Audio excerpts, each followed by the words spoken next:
now. Hannah, I have a pretty big question for you, because it's something... What? Just a little burp? Just a little burp. A little burp? Just a tiny burp. You could not, nobody could hear it. So I have a question for you. That's kind of a big question. It's kind of embarrassing. Oh. Yes, I will marry you. Oh, thank you. Yay. I have been grappling with my sexuality. Oh! I'm not sure if I'm bisexual.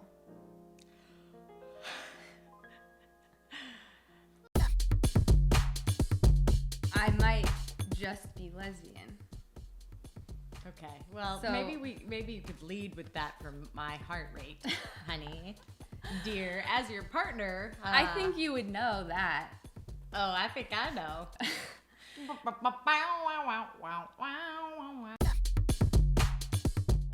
How does one figure this out? Well, you know, my stance on labels is that they serve a purpose for finding community. Labels are but the doorway through which you walk into your life, you know, into what will become the journey of your life. So as we go through life, in my opinion and from my experience, labels are simply frames, and we can walk through them and exit them and into the next one as it so suits us in our own path of self-discovery. For instance, I had a really hard time calling myself a lesbian, or lesbian. I said gay a lot, and then now at this point in my journey, I'm just like queer, man. Like, we're just queer people out here, you know? There's something to me that feels important about knowing oneself. Oh, absolutely. I completely agree, yeah. So I recently came across this thing called CompHet. Compulsory Heterosexuality. Yes, compulsory heterosexuality. Compulsory Heterosexuality. It's very interesting in that it frames society in what? Oh, I'm just listening. Okay. Okay. It's very interesting in that it frames society in this heterosexual lens, which we all know to be true. That I would say that is interesting, but also not unexpected. No, it's not unexpected, but it really brought a lot of questions up for me. Oh, it reveals It revealed. which ways you might not even know you're playing into a heterosexual stereotype. Right. It might just be compulsory. It's just Right. compulsion. It's just happening. Like, assuming, oh, I know, this is kind of exactly what our former couples therapist was talking to us about, where the expectation of flowers Right. and being like, this isn't a straight relationship, you know? Like, Right. flowers don't just go one way. Also, I think probably men want flowers too. Compulsory heterosexuality hurts everybody, men included. Right, it does, because it presumes that there are these roles that we have to play. You might be a lesbian if you wish you were a lesbian so you could escape the discomfort of dating men. I would assume that people that date men don't feel uncomfortable because they're dating them. Yeah, I did feel that way when I was dating men.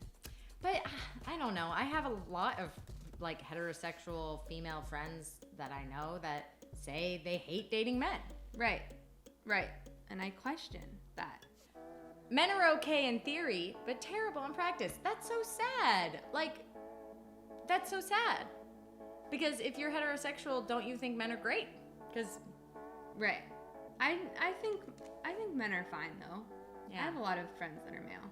you feel like you could live with a woman in a romantic way, even if you can't imagine doing anything sexual with a woman. So this is a question for people who are still kind of exploring their sides of their sexuality. I felt this way before I had ever done anything with a woman. I was scared. But what does it mean you feel like you could live with a woman in a romantic way? Like cuddle on the couch while watching a movie. Yeah. Holding hands, kissing. Falling asleep in each other's arms. Yes. Braiding each other's hair. Yeah. That's fun. Being cute. Being in love. Well, why would that be confusing? Wouldn't that just be like gay? You feel like you could enjoy a sexual interaction with a woman, even if you can't imagine having romantic feelings for a woman. That one is harder for me to understand. I always felt the other way, the other question. Yeah. The romantic versus the sexual I was always afraid of. Yeah. Yes. We can be afraid of such powerful feelings that might overwhelm the senses. You lose interest in a man as soon as they seem interested in you. Yeah. So you only want the chase? I love the chase. As a child, you always thought you'd either never get married or platonically marry a friend. I did that. You thought that? I didn't have the marriage dreams that a lot of my friends had. I did have You those did dreams. have Oh yeah, I was very, like, cookie cutter, like a house with a husband. Did you ever do the platonic marry a friend dream?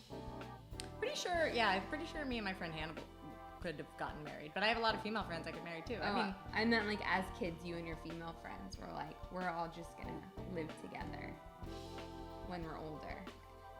No, I did that. We did that. Granny Island, we called it. Granny Island. We were all gonna live together on an island as grannies. Oh, that's so sweet. This is a 30-page article, and I'm beginning to think that we should read the 30 pages if we want to understand more. Oh, I read the 30 pages. How's your retention? Not great. You're only attracted to fictional men, celebrities, or men that are completely unattainable. Oh. I know so many single straight women who are like, well, because I love this fictional man, no man will ever meet my standards. Yeah.